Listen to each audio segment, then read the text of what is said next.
અહેમદાબાદ મિત્ર ન્યૂઝમાં આપનું સ્વાગત છે। રાજકોટમાં ફાયરિંગની સનસનાટીભરી ઘટના સામે આવી છે। શહેરના નાના મવા રોડ પર આવેલ મોકાજી સર્કલ પાસે બુલેટ રેસ કરતા યુવકોને કૃષ્ણદીપસિંહ નામના યુવકે ટોક્યા હતા। તે સમયે તેમના કાકા પણ ત્યાં પહોંચ્યા હતા। આ બાબતે માથાકૂટ થતાં યુવકે મોટા ભાઈને બોલાવ્યો। બાદમાં વધુ બબાલ થતાં મોટા ભાઈએ પિતાને બોલાવ્યા। રણજીત વાડા નામના શખ્સે ઘટના સ્થળે પહોંચતા 4 રાઉન્ડ ફાયરિંગ કર્યું હતું, જેમાં ભત્રીજા કૃષ્ણદીપસિંહનું ઘટના સ્થળે જ કરુણ મોત નીપજ્યું છે, જ્યારે તેમના કાકા ગંભીર રીતે ઘાયલ થતા હોસ્પિટલમાં સારવાર હેઠળ છે।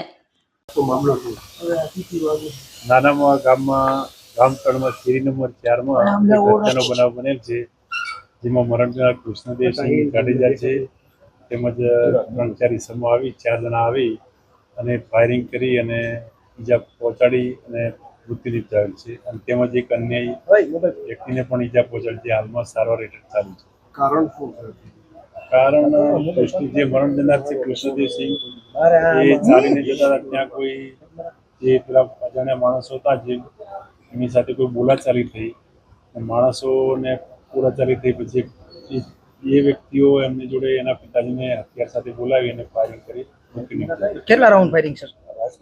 કુલ 4 રાઉન્ડ ફાયરિંગ કરેલ છે।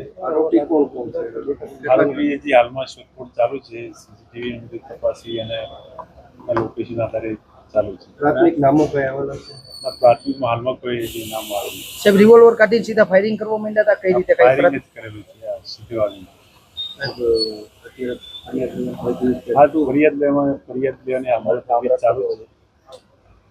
સાહેબ એમના ભાઈ પોલીસમાં રાજકોટ પોલીસમાં અને તો મરણ જનારના ભાઈ એ છે પોલીસમાં, યુનિવર્સિટી પોલીસ ટીમમાં છે।